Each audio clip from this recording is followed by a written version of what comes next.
অনেক অনেক যুগ আগে যখন পৃথিবী নবীন ছিল তখন হজরত আদম আলাইসাল্লাম ও মা হাওয়া আলাইসাল্লামের একটি কন্যা জন্ম নিয়েছিলেন। তার নাম ছিল আনাক। আনাক ছিলেন পৃথিবীর প্রথম নারীদের একজন, কিন্তু তার সম্পর্কে বর্ণনায় পাওয়া যায় তিনি ছিলেন অস্বাভাবিক রূপসী এবং বিশাল দেহী। বলা হয় তিনি বসলে আশেপাশের 50-60 গজ এলাকা ডেকে যেত।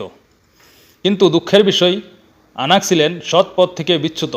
তার চরিত্র ছিল দুরাচারে ভরা, আর আল্লাহ তাআলা এক বিশেষ প্রাণী পাঠিয়ে তাকে ধ্বংস করেন। আনাকের বংশ থেকে পরে জন্ম নেয় এক দৈত্যাকৃতি মানুষ যার নাম ছিল উজ বিন আনাক।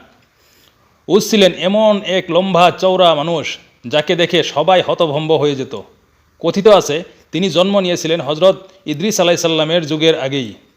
এত দীর্ঘজীবী ছিলেন যে তিনি হজরত নূহ আলাইসাল্লামের আমলের মহাপ্লাবন নিজের চোখে দেখেছিলেন। আবার বহু শতাব্দী পরে তিনি হজরত মুসা আলাইসাল্লামের যুগেও উপস্থিত ছিলেন। হজরত আবদুল্লাহ ইবনে মাসউদ রাদিয়াল্লাহু আনহু বর্ণনা করেন, হজরত মুসা আলাইসাল্লামের উচ্চতা ছিল 12 হাত, তার লাঠিও ছিল 12 হাত দীর্ঘ। এমনকি তিনি 12 হাত লাফও দিতে পারতেন। তবু এত শক্তি ও দৈর্ঘ্য নিয়েও হজরত মুসা আলাইসাল্লামের আঘাত পৌঁছেছিল কেবল উজের পায়ের গোড়ালি পর্যন্ত। কিন্তু আল্লাহর ইচ্ছায় সেই আঘাতেই দৈত্য উজ ধ্বংস হয়ে যায়। এভাবেই শেষ হয় এক প্রাচীন দৈত্যের কাহিনী, যার শিকড় শুরু হয়েছিল আদম আলাইসাল্লামের কন্যা আনাক থেকে।